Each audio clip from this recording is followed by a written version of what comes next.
Sousa Show is back, and let's bring him in right now. The coach, Coach Steck, one of the most brilliant minds, brilliant defensive minds in college football history, joining us today. Coach Steck, what's happening? How you doing, Pete? I'm very humbled with that introduction, but I don't know about the brilliance of the mind. I went to Kutztown, my friend. So did Andre Reed, baby. He was brilliant. He's in the Hall of Fame. That's a good point. Well made. Well made. You doing good? Yeah, man, I'm doing good. It's really good to see your face. At some point, they're going to realize that they got to put us back together again and let us call a game. I mean, that was an absolute blast and great chemistry, and Herb Street and Michael's got nothing to us, man. They got nothing on us, man. But I'm the old man, and you're the young pup. But spending time with you, I learned so much from you, and that's why I wanted to have you on, because I love, being a former football player myself. I really take to coaches like yourself. I just think there's so much wisdom you have to share, and so many things that I don't know are inside that I love to pull out of you guys. And I want to ask you about coaches now and what's happening. I mean, with 7 coaches getting fired already this year in season, and we're not even, it's October 17th. Like when you were with Coach Pinkel at Mizzou, right? Like something like this was unthinkable. Like this massive, right? These numbers. What has changed in our college football culture that this is happening now?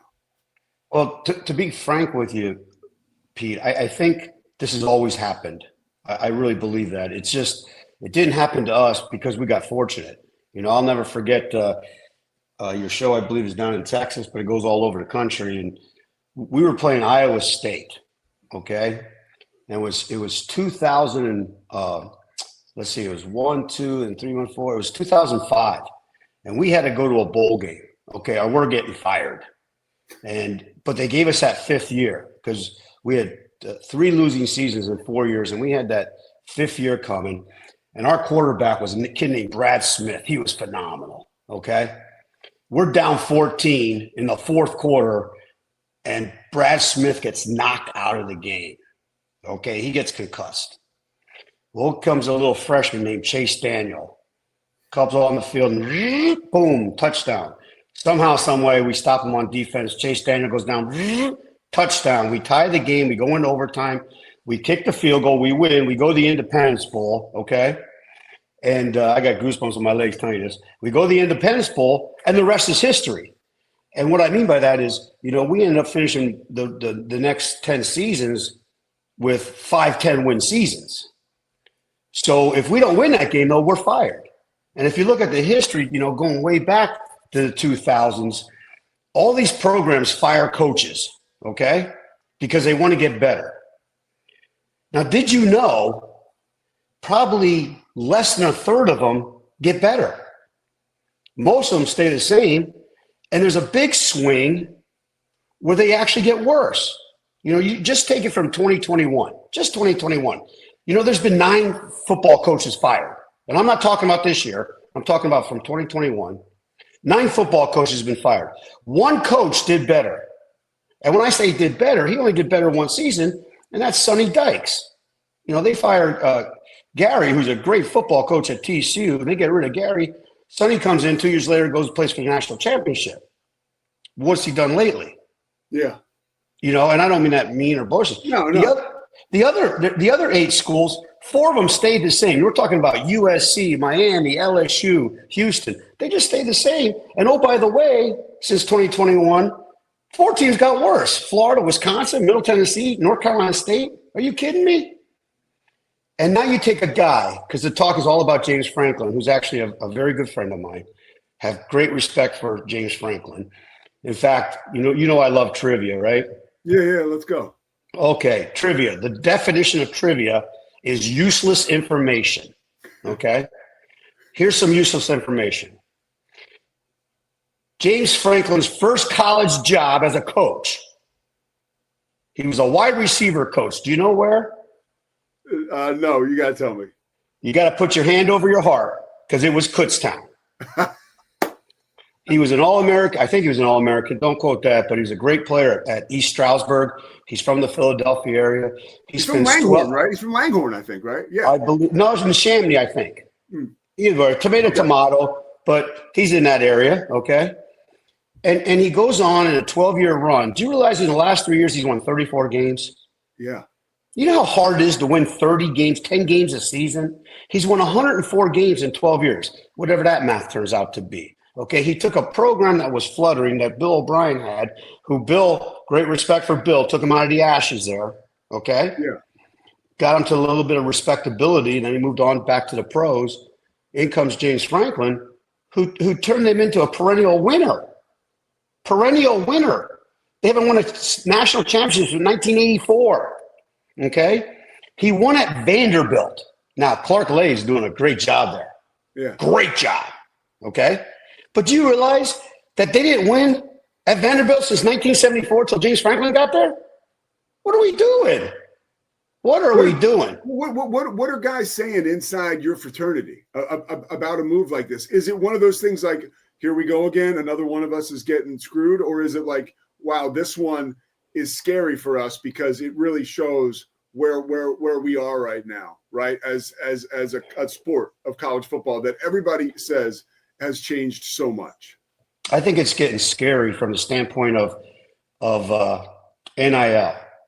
Who and I don't know this. I don't know. I'm not inside the administration, okay, Pete? But who made the decision? Did the AD, did the alums, did the NIL guys do it? Did the Jersey, whoever sponsors them, do it? Okay? Because $48 million or 49 or 40, whatever it is, that's a boatload of money, man. Okay? So someone higher up than the athletic director made this decision, in my humbled opinion, because the athletic director can say, okay, you're out. I'll come up with $45,000. Now, the other thing that's a tragedy, okay, even if that's a word. If not, it's a Kutztown word. Pete, here's what I want. I want all your viewers to send this out, okay? Because what they don't understand is James Franklin, who, first of all, shouldn't have been fired. He's walking away with close to $50 million, okay? That's what they owe. And there's a balanced buyout fee that even if you get another job for less money, they got to come up with the other money. So the question becomes, what about the assistants? What about all the families and people they just put out of jobs at the end of the season, and wives might be pregnant, little kids got to change schools. Assistant coaches don't have the buyout. They might have another year on their contract at $400,000, $500,000, which I understand that's not chump change. I get it. Yeah. Okay. I'm not ignorant to that. But you're putting these people out of livelihoods and out of their work, and they won 104 games in 12 years. Yeah. I mean, it just is mind-boggling to me, the state of college football and where it's at and the short leashes these coaches get because of NIL. And you know whose fault it is? It's damn Curt Cignetti's. Why do you say that? And I like Curt Cignetti, and I think Curt Cignetti is a hell of a ball coach, so I'm just teasing. Because he goes to Indiana and does what he does, okay? And then everybody else says, well, we can do that. No, not everybody can do that, you know? What's the support? What's the foundation? And we're talking about a guy who wins like Curt Cignetti. It's mind-boggling to me. Well, and by the way, Coach Cignetti has not yet. She showed us at James Madison, but he hasn't showed us the sustainability, right? Like even like you guys did at Mizzou. Like he's number 3 in the country. Amazing year last year. But talk to me in 6-7 years. That's just the reality of it. I think we get swept away. I want to ask you about, because everybody says now it's great that the players are getting paid, and sure as hell it is. But I think you can describe probably better than almost anybody how these young men are losing out, right, in this new environment. Like the transient nature of this sport and the kind of microwavable, like I need to play now, I need to get paid now. A lot of these dudes just aren't getting the same experiences that the young men got playing for you, right, when you were a head coach or when you were assistant with Missouri. Or like me, when I was at Richmond and I was injured, I couldn't even play, but I still had the experience with my coaches, with my teammates for 4 solid years. How do you think this is affecting these players now, life-wise? I'm not around the players, so that hurts me a little bit. I get to watch them at practice and things of that nature. as I apologize to all of people listening. If you can hear my dog barking in the background, That's great. Okay, the mailman must be coming. But to answer your question, first of all, we did that game together, okay? And the one thing that I'm very humbled and honored about is these coaches let me pull my coach's card and go to practice and watch how they practice, watch how they coach, kind of talk to them a little bit. And I talked to every coach and I asked them about NIL and transfer portal. First thing they all say is they hate it. It's absurd. It's crazy coming from a coach's standpoint, But yet we have it, okay? And NIL was set up, and I believe in NIL from this standpoint. Name, image, likeness. Guys go out and do commercials. Guys, they wear their shirts in the stands. They should be getting kickbacks from this. I wholeheartedly support name, image, and likeness, okay? But to pay a kid $4 million to come to my school to play quarterback, that's not college football. That's pro football. And what they've jumped into, Pete, is pro football without a salary cap, okay, and not without a lengthy contract. It's absurd to me. It really is. And I think when it gets down to the nuts and bolts of coaching, what we had at Mizzou and the Frank Beamers of the world at Virginia Tech, and honestly, when James got to Penn State, because that's one of our hot topics, is you got these players into your program. You recruited them. You had a special bond with them. You developed them. That's important. You develop these kids, and you build these bonds of life experiences that coaches love when they get a text from a former player or a phone call from a former player, and they might want advice. They might want this. They might want to just say, "What's up?" Or, do you remember when, coach? Which I get. All players go through those things. What kind of relationship you have when you go to 4 different schools in 4 years to the highest bidder? Or guys who are transferring out is because they want more money or they want more playing time. Well, I understand that, and I get that. But what about working your rear ends off to get more experience and playing time at where you're at and develop these kids and build lifetime relationships? In pro football, they put that up on the screen. I love it. I shush my girls all the time. I want to hear this. I want to hear this. Because I want to hear where they went to college. Okay? Yeah. MIZ, or someone will, went to this school or that school or this school or that school. What are they going to be doing in a couple of years? I went to Alabama, Missouri, Tulane, and Fresno State. I don't get it. Where are they going to go back for homecoming? So that the core of what I grew up in, what you grew up in, I think it's starting to get splintered because of this. And I really wish they went back to the, now they're going to do the $20.5 million, I guess, for all athletic departments. You can still go do it name, image, and likeness. However, 18, whatever that figure is, 80% is going to go to football. And you know what's going to come up, Pete? It's going to go back to they're getting more money. How do they get more money? Well, they're cheating. Yeah. Okay, because you know what? The old meow, meow, the cat's out of the bag. Yeah. And they're not going back. And I think that's what's driving these fired coaches in October, so that they can get guys in there November 1st or right after Thanksgiving, and get ready for the transfer portal and get ready for high school recruiting, which the high school kids are paying for the transfer portal now. You got to look at the big picture with the group of 5 and FCS, really good FCS, because where are they going to go get these kids? Where are they going to go plunger those programs? Because they've been developed by somebody else. Yeah. So they move up, it's just, I think it's a crazy affair. However, college football is high. The percentages of people watching college football and engaging in college football is the best it's ever been, because we get those emails from ESPN, like the audience stuff. I mean, every week it's like up percent, and it's not like inflated. They send them to us. We're staff. Like, it's crazy, right? Like, just more and more people are consuming this sport. Are coaches being driven away? College coaches, are they being like, would a guy like you be more apt to pick up a phone and maybe somebody like your brother or somebody, in the NFL that says, "Hey, Steck, like, this is the 4th time we've offered you this opportunity." And then you're like, "You know what? I'm doing it this time because this is too much." There might be some, but I think, the NFL has been for years very sensitive, with coaches. billionaire money, billionaires with little money. Hey, I don't like what I got, so I'm getting rid of this guy. It happened in Tennessee already. How do you build a program? I'm not saying they showed improvement, but you got a rookie quarterback trying to make improvement, and it's your second or whatever it is season for him, and he's canned. So there's not a lot of stability. And I think, Bud Grant told me a long time ago, God rest his soul. Bud Grant, a long time ago, I was getting ready to get into coaching. And he looked at me and said, little Steck, because my brother was working for him at the time. He says, you sure you want to get in this business? I'm like a little dog. yeah, I want to get in this. He goes, well, it's a very insecure profession. I said, yeah, I know. You got to move around a lot, He goes, no, you know why it's an insecure profession? I said, no, sir. He said, because it's made up of insecure people. And what he's saying, that we're all insecure people. And when it comes to wins and losses, that's what drives a train. And having to win on a daily basis and know you have no security makes you even more insecure, okay?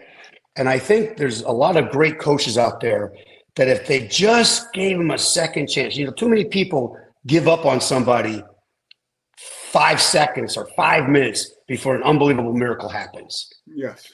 And you got to give these people, empowerment of their program. And you can't just fire them off.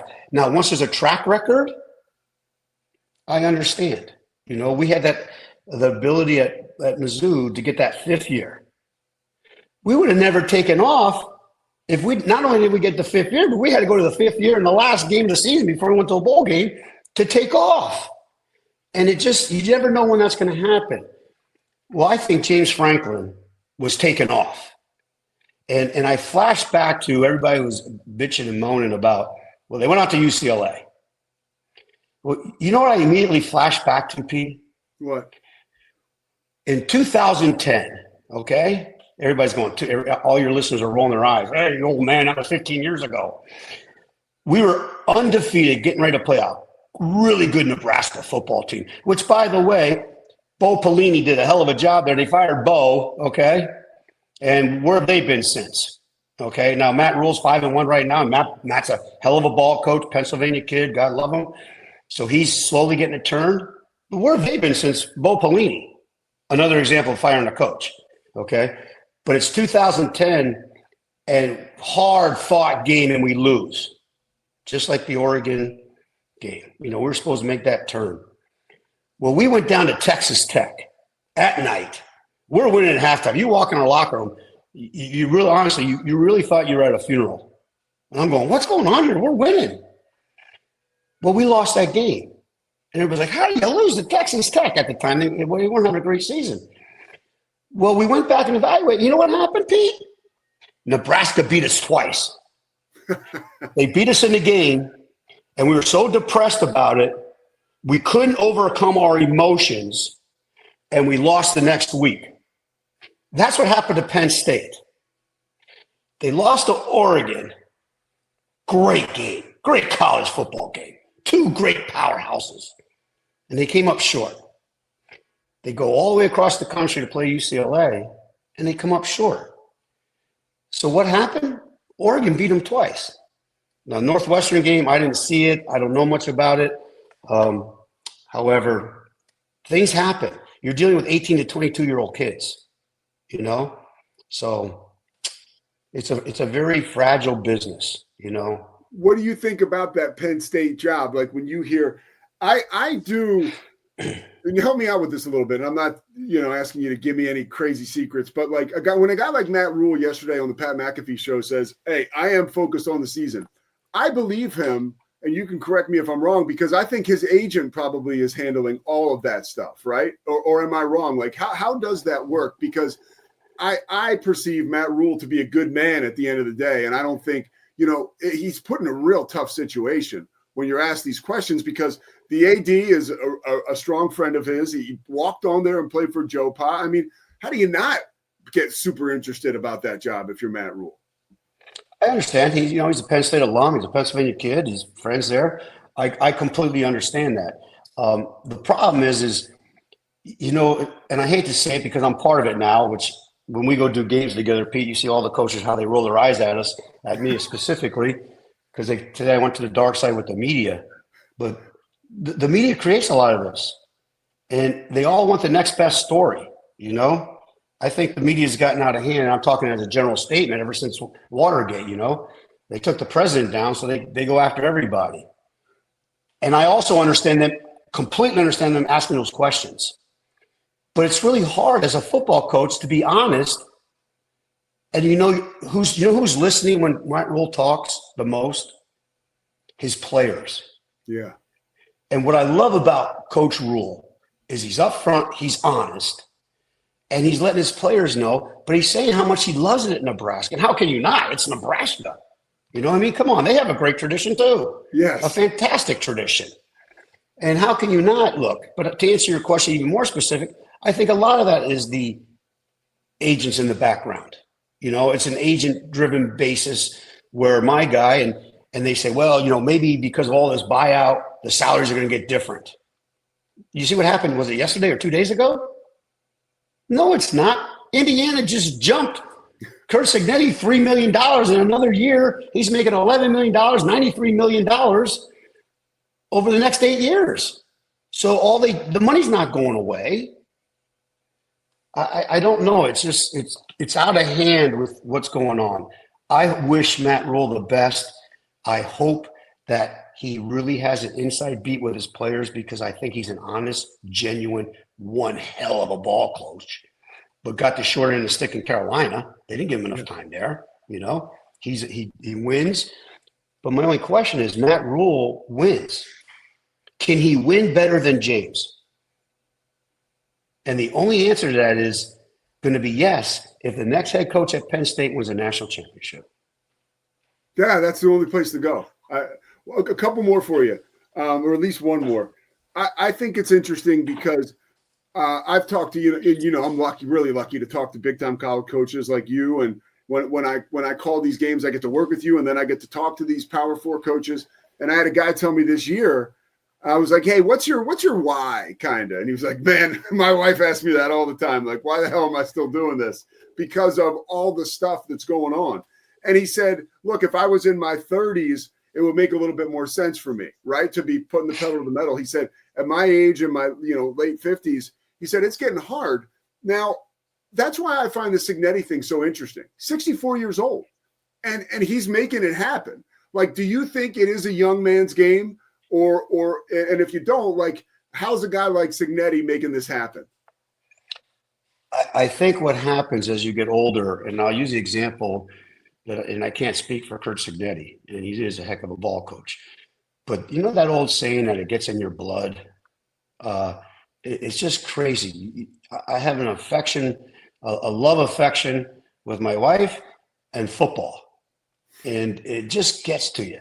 And the relationships that happen in the locker room, in the position meetings, helping young men's lives out with where they want to go in their lives, it gets addicting to you, okay? That's number one. Number two, my college buddies always laugh at me because I was always up on the lingo when I was in a locker room with all the young guys. You're 50 years old, you're around these young kids all the time. And they're like, when are you ever going to grow up, Steck? I don't know, it's kind of hard because you guys left college and grew up. I'm still in college around 18, 22-year-olds. It keeps you youthful. You know what I'm saying? And I think a lot of that and the relationships and watching kids succeed and being a teacher, football is no different than the math teacher, the geography teacher, except for you make a greater impact. You're a teacher. If you're a great coach, you're a teacher. You're teaching the fundamentals of the game, the rules of the game, and all that kind of stuff. But the thing I tell everybody that's different between a football coach and a professor is when the young man's parents go through a divorce or have one of their parents pass or something of that nature, they don't go see their geography professor. They come run and talk to their coach. Yes. Okay? Because of the relationship that you build with them. And that's what keeps coaches young, with Curt at 63 or 2, whatever you said he was, and keeps you going in this business. Now, the other stuff of the business, that's what makes you crazy. Yeah. But it's not the kids. It's not the coaching. It's not the football. It's not game day. I mean, George Ball, when I quit down, when I first got into coaching, I said, Coach, how do you know when you got to get out? He said, when the game gets ready to start and you hear the band play and you don't get goosebumps, get out. Yeah. Well, guess what? you and I do games together, and when I hear the band play, I still get goosebumps up in the press box. It's just, and that's what coaching is, because you want to see these kids succeed and do well. And yes, he's getting paid a lot of money, but he's also touching lives.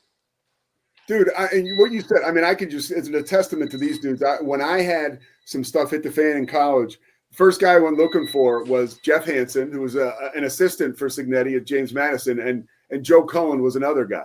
Like, those were the guys, and I'm talking to them as a young guy who thinks he's rock, so tough, and I'm welling up telling these guys all this important stuff.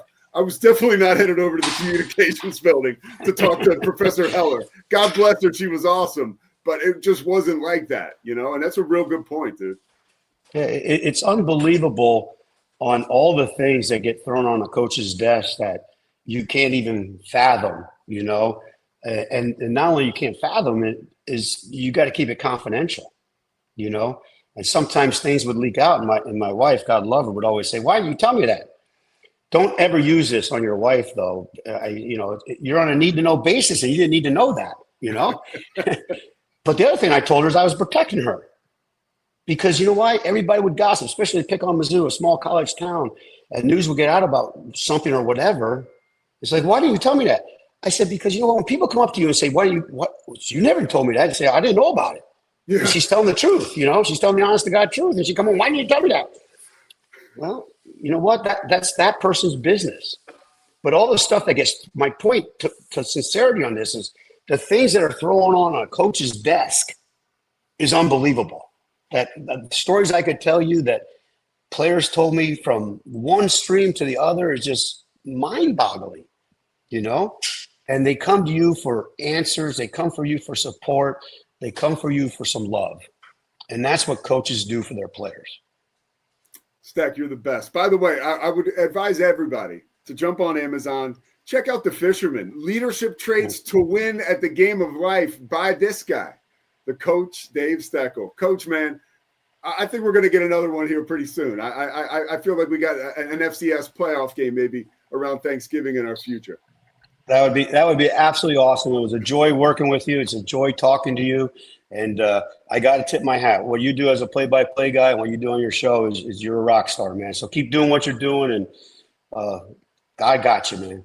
All right, I'll talk to you soon, Coach. Thanks so much. You're welcome, and thanks for having me on. The coach, Dave Stekle. I mean, come on, folks. I tell you how cool the guy is, but I don't need to because he just shows us. And, I could talk to guys like that. You can't even imagine the impact he has had to so many young dudes that have come and gone, under his watch as a coach. And that's what is really special about these coaches, man. The great impact they make on the lives of young people. It cannot be overstated. All right, the Pete Souza Show presented by Slovaceks. We're going to take a quick break, come back, and wrap it up.